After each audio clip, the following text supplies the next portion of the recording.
Today we're going to talk about relationships, romantic relationships.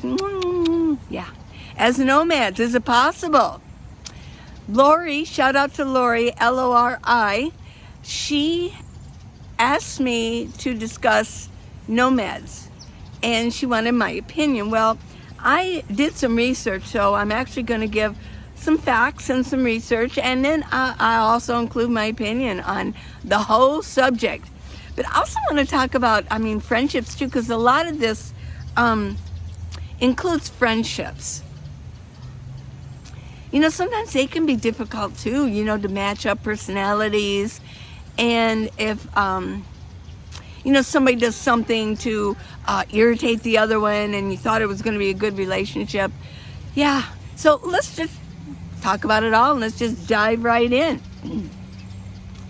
So we know that romantic relationships can happen because they have. There are a couple of nomad channels doing very well that they met after they became nomads. And they're together, and look, they seem to be doing quite well. Unless they're putting up a big act, but they seem to be doing well. Now, if you're a nomad and were already married before you and your husband or your partner decided to get on the road and buy a rig and get the lifestyle going, it's probably going to fare better because you already have established your relationship. But the qualities of a nomad in the first place, let's find out what those are. A nomad is actually very independent, which might be detrimental to a romantic relationship. Nomads are independent and they have really strong personalities, most of them.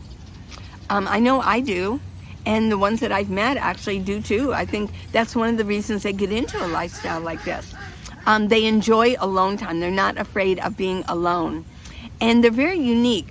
The nomad life is a unique lifestyle. It's different than traditional. So is that going to be detrimental to a romantic relationship on the road? We'll see. They're free thinkers. They're minimalists. That's fine. And I think that nomads are very intelligent. And I have mentioned this before. This is my opinion. If they weren't highly intelligent before they became nomads, I believe that within a couple years they will be, because the nomadic life requires a lot of figuring things out and being original in figuring problem solving. One of the aspects of being a nomad and meeting somebody and falling in love, that you're attracted to them for whatever reason, maybe it's a physical attraction or all the above, personality, things like that, but you're attracted to them. It would be like if you're living in a house, that you pick up your house and they pick up their house and you put your houses together. They just sort of plop them down. You can imagine visually bringing them down and they're together. Well, that's what nomadic lifestyle is. Their home is on wheels. And if they're going to be physically and mentally attracted to somebody, they're probably going to want to park next to them a lot. So I liken the nomadic lifestyle and getting to know somebody is like speed dating. You're there morning, noon, and night, and you're getting to know them. You're seeing them at their best and their worst. You might not spend every single minute together, but you're spending a lot of time together. You're seeing them in the morning. You're seeing them maybe brushing their teeth, combing their hair. You see them at night by the campfire, or you're just talking and you're seeing them what their rig is like. Are they neat and clean? You're seeing their appearance all the time, before they get cleaned up and after they cleaned up. So it's like speed dating. I've seen a relationship go as quickly as it starts and it goes really well, and 2 weeks later it's done. Yeah, so I liken it like that. So let's start out with the strong personality traits. If you hold these traits, you're a strong personality, and I believe many nomads are strong-willed and they have strong personalities, but they're really good traits. I am a very strong personality. They can be intimidating and they can be scary, but And let me also mention that there are different kinds of nomads. Some nomads are out there traveling around in their vehicles because they have to, from circumstances and things that went wrong, or they don't have enough money. And then another reason, there are people out here who are running from the law and they love the nomadic life, so they don't have to be responsible for anything. So, but most of us are nomads on purpose, and most of us hold these very strong personalities. So let's see what the traits are. They can be very opinionated, but a true strong personality is somebody who allows other people to have their opinions as well. And they can be very swaying of other people. They're very decisive. They trust their minds. And they are led by reason, not just by emotion. They're very confident about who they are. They're not codependent on anybody else to tell them their worth. They know what their worth is. And they stick to their morals, and their morals determine their behaviors. They don't crave attention, and they're not concerned about pleasing other people. They don't need to find validation from other people's opinions. They know what they want. And they're very goal-oriented. They don't put up with excuses, and they don't let themselves give excuses either for their downfalls or for their flaws. They don't dwell on the past, and we know I don't do that.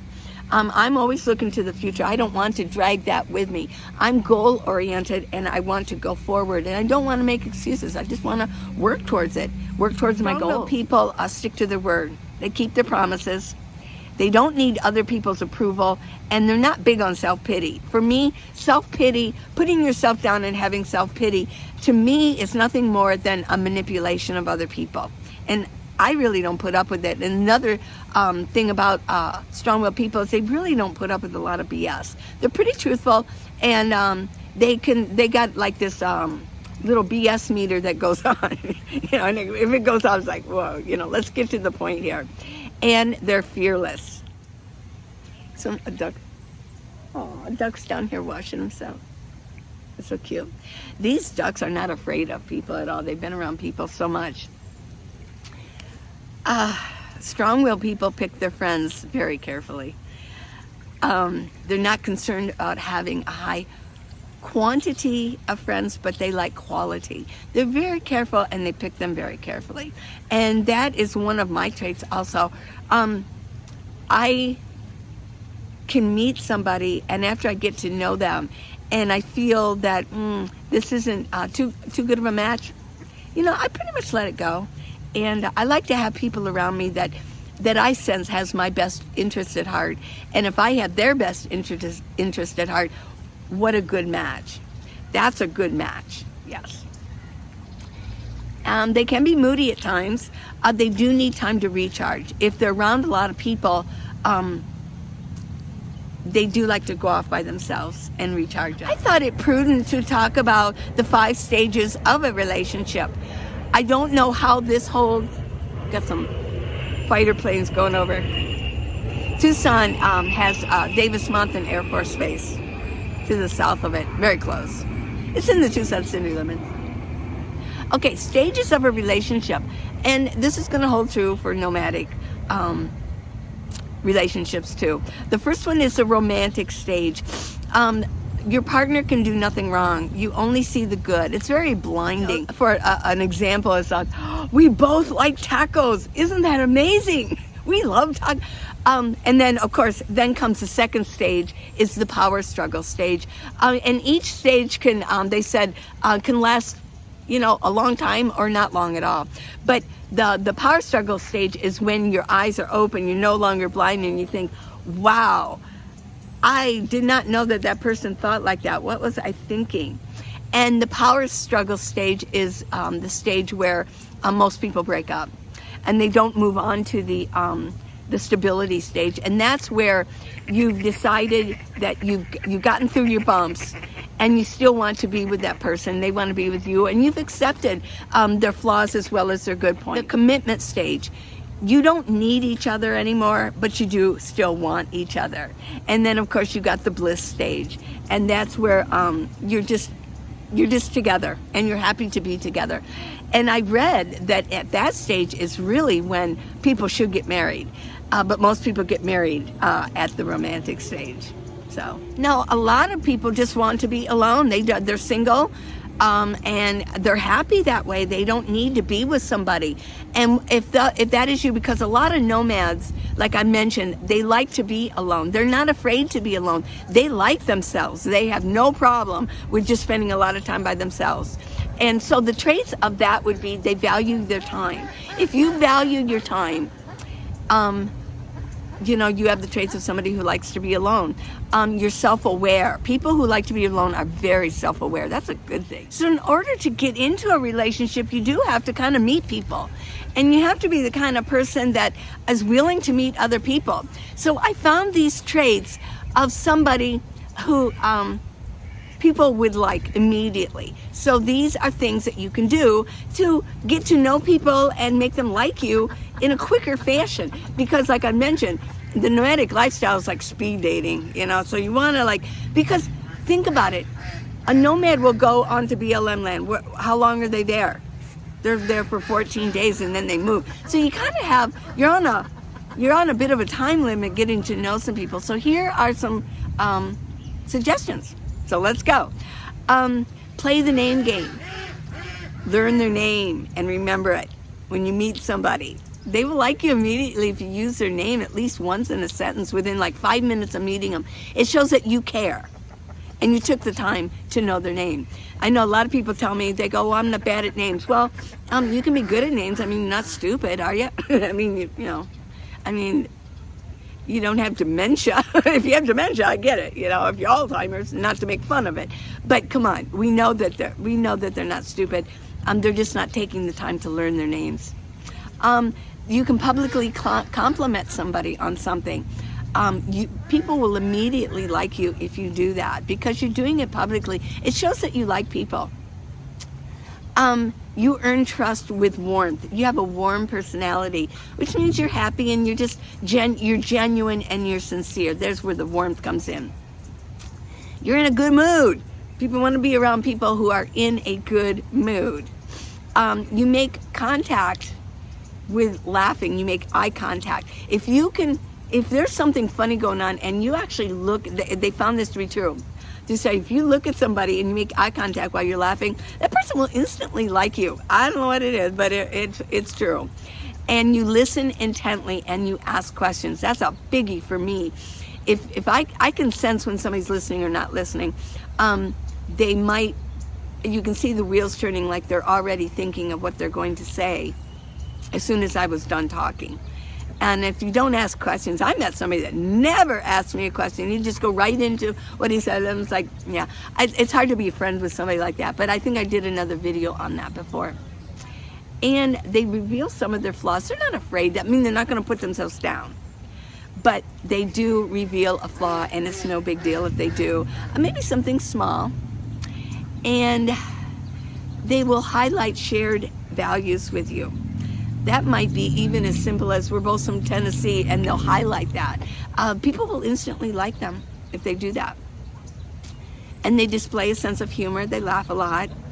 And they get to be just a little bit vulnerable. Not a lot, but a little bit vulnerable. They're vulnerable enough to share something. But another quality of people a quality that a person has that other people don't like is they share too much right off the bat. So you can share a little something about yourself that might make you vulnerable.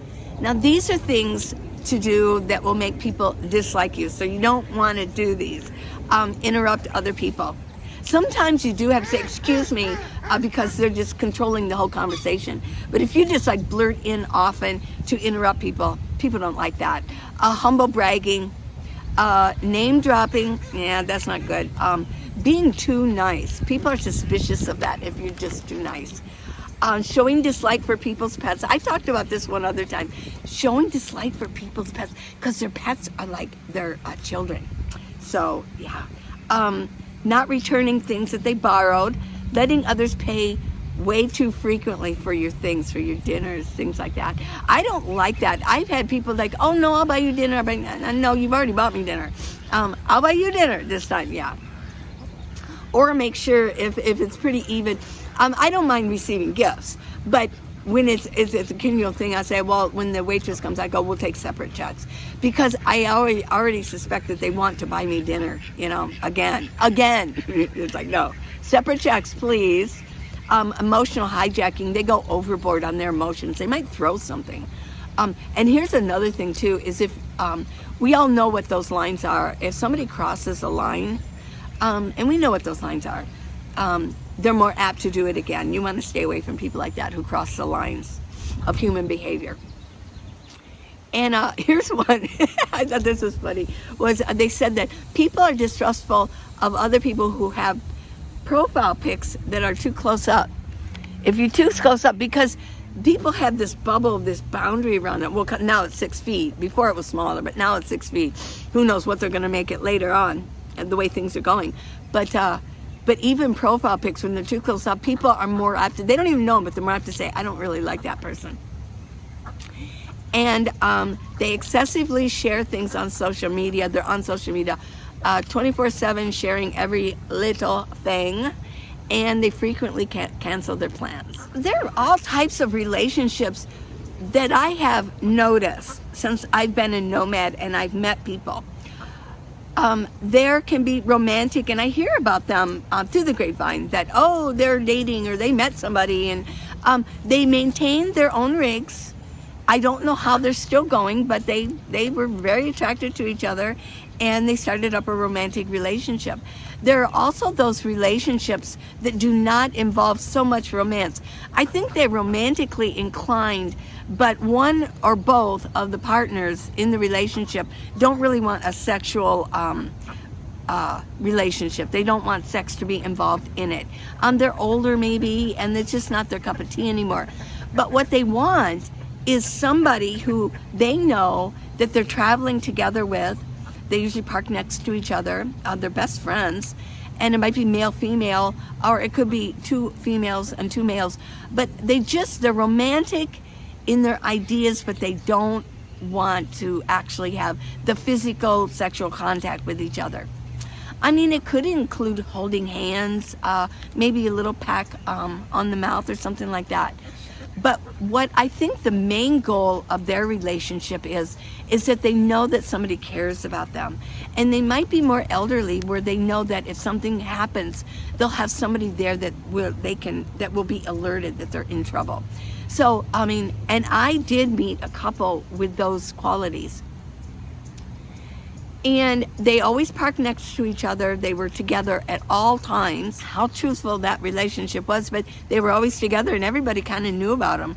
And so, I mean, I think that actually seems appealing to me, to find somebody that you would want to spend time with, and maybe not all the time, but to travel with. Maybe go your own way at times and then come back together and travel with them and park next to them for a while. You might have romantic feelings for them, but you don't have to. Hi. But you don't have to. But you don't have to particularly be romantic with them and have a sexual relationship with them. So, yeah, I mean, there are all kinds of things that people can do. And I know that they happen, and my opinion, here's my opinion, is that I don't think they happen very often, not in a successful manner, only because of the qualities of a nomad. They're very independent, and because it is speed dating, a relationship can go from zero to the end in like a 2-3 week time or 2 months time, and then it's like, oh, I could never, yeah. Because you spend so much time together. And because you're so fiercely independent, I will mention something I remember from our most famous nomad. And he was talking, I think it was a live video, and somebody had asked if he thought it was possible, if he would ever want a romantic relationship, and if it's possible to have one, like Lori asked me. And I remember he said, because he's older, and us older folks, And we were brought in a little bit different rules and regulations as we were brought up. But the men kind of led the way as we were brought up. Maybe not so much the young people now. But he said he would never do that to a woman because he would expect her to go where he wanted to go, not where she wanted to go. So yeah, I mean, I don't really know how often they happen. I really don't. But I'm going to give my opinion and say if it does happen, they don't last very long. Then you've got your Romeos out there that have girls in every port. Yeah. The old belief and reality used to be that women outlived men, and so there was always this percentage-wise, there was always more women than there were for men as we became seniors. I don't see that anymore. In fact, in the nomad life, I see a lot more men. So the women, I think it's pretty equal. I'm seeing it's equal, but some of the older men are still going on that premise that, well, all the women are fawning over me because, you know, I'm one of a few. Hi. Yeah.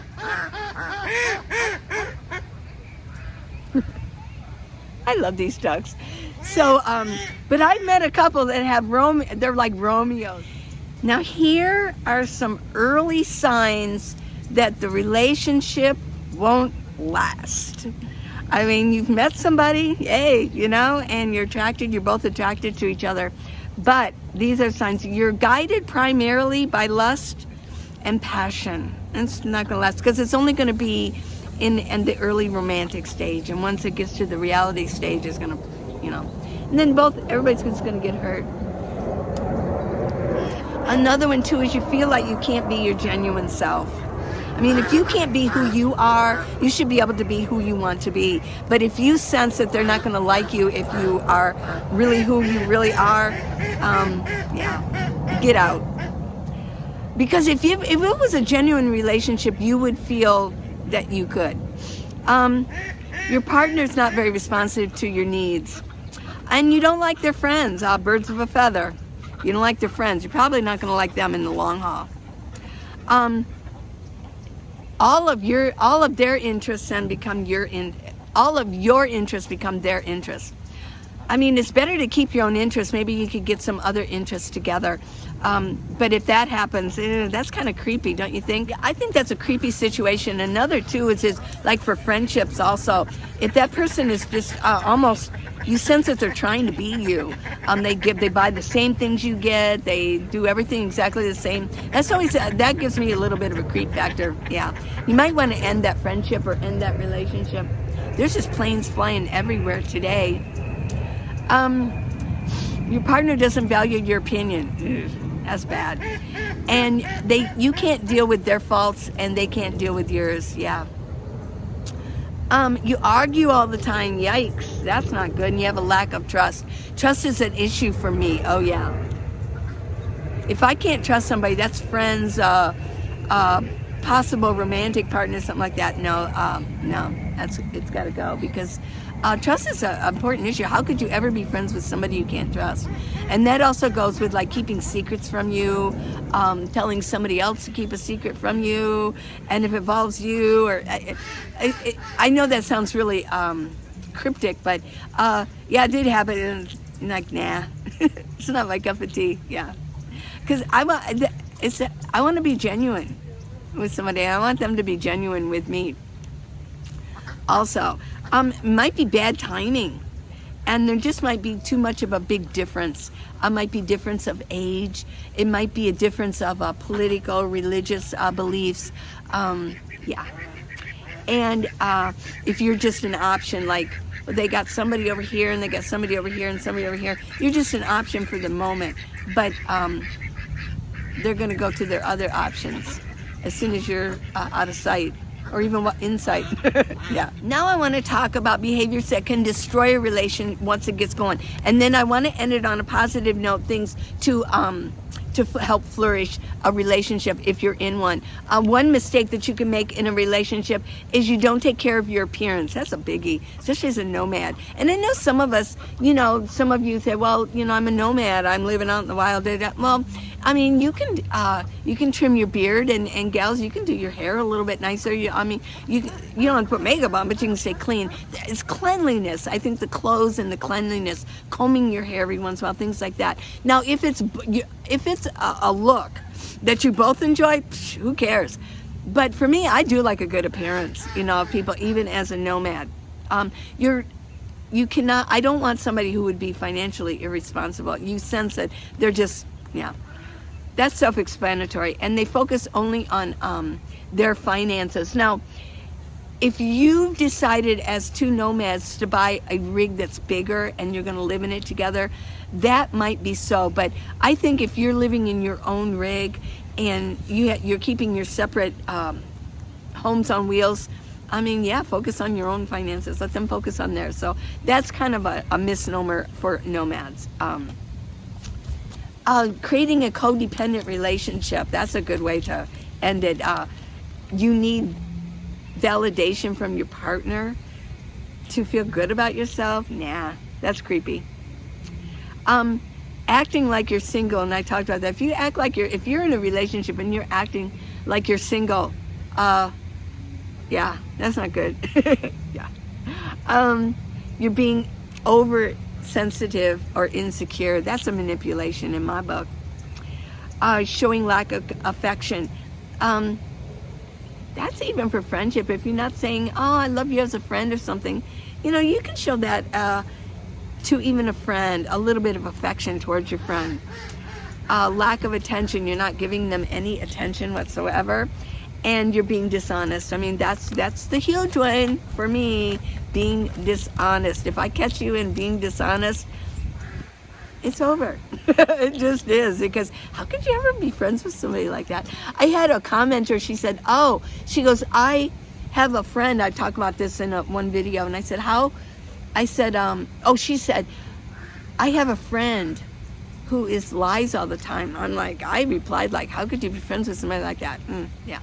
So, and then following impulses. If you're in a relationship and your partner follows the impulses crazy, like gambling, drinking, drugs, shopping all the time, addictive shopping, anything that they might be addictive to, I don't like to be around addictive type personalities.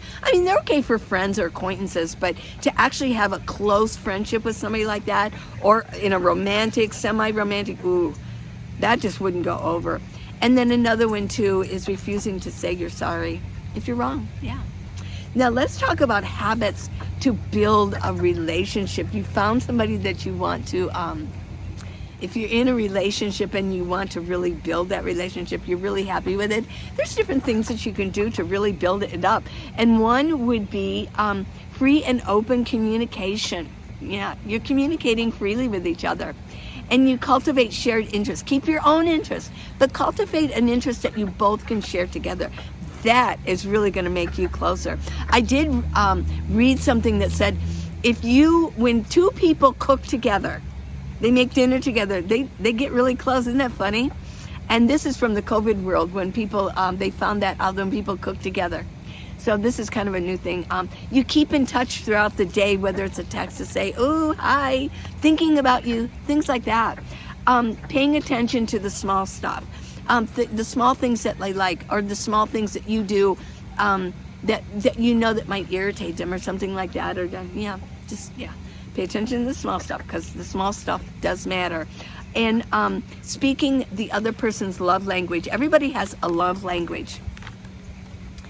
And if you speak their love language, it might be like if you hold my hand or you touch my shoulder. That just shows, that's what I like as a love language. You're speaking my love language. Some people might just be, you're listening to me closely. That shows that you care about me. Divvying up the chores. And I know as a nomad, chores, but it might be like, who's going to get the firewood tonight? Things like that. You compliment each other, heartfelt, sincere, not empty compliments, but you compliment each other. And you laugh together. You resolve arguments really early. That is a really good way to build a good relationship. And you take time to say hello and goodbye. A lot of times when you're in a relationship, these niceties kind of go out the window. But we can still do them. You say hello and goodbye. And that goes for married couples living in a house also.